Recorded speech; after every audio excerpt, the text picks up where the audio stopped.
personal VR, and Fingal Gingle. So we were talking about homelessness today, which is a big crisis in the United States. So American citizens are being displaced out of homes because of inflation and the prices of houses and rent going higher. My additional concern with this, it's the life of any and every human being over the age of 18, not just senior citizens, not just children. But why in the world is it acceptable for someone to be inside of their car and homeless? Because they will die. They will die. So churches are saying, oh, well, you can come and live in our parking lot. Well, where would a person go to the bathroom at? Or say a person has medication, they're a senior citizen, and they have medication that they need related to their medical needs. They're not going to be able to keep their medication refrigerated.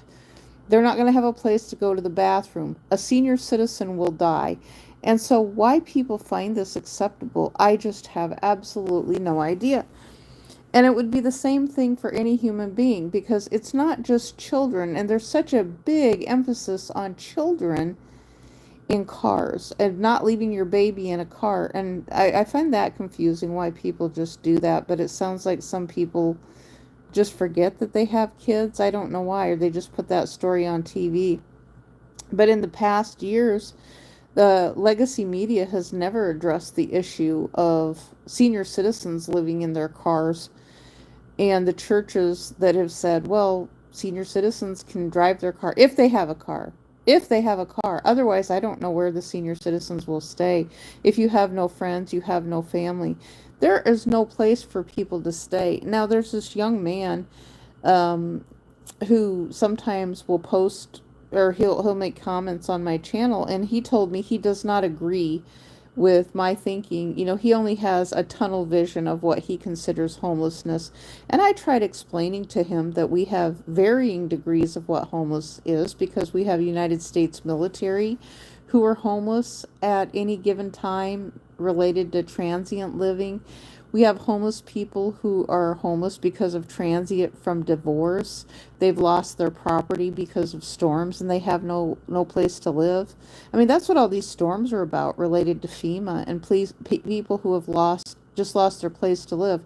We have military who get out of the military after 20 years and they're homeless because of inflation, and then they didn't have money to be able to afford to buy a house. Because a lot of realtors will say, oh my gosh, all that money you're getting from the government, you can buy a house. It's like, no, not now, you can't. Not now. And now the thing with that is, it's like, okay, so rent is like at least 1,300, and I don't know what military basic allowance for housing is right now. I have no idea, but I'm sure it doesn't match that of rent because rent has skyrocketed. Now, a lot of people are wanting to say just increase housing. Well, I'm not quite sure how you can just increase the amount of housing being built when they just keep raising the price of rent.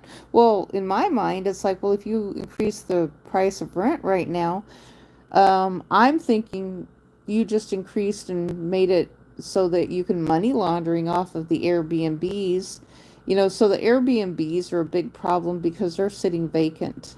And so they're for people who are vacationing and rentals and things like that. And they're marked up very, very high. So they could be used for money laundering, I'm thinking, the Airbnbs. And then people will say, well, you got to build more housing. It's like, okay, well, that's probably true.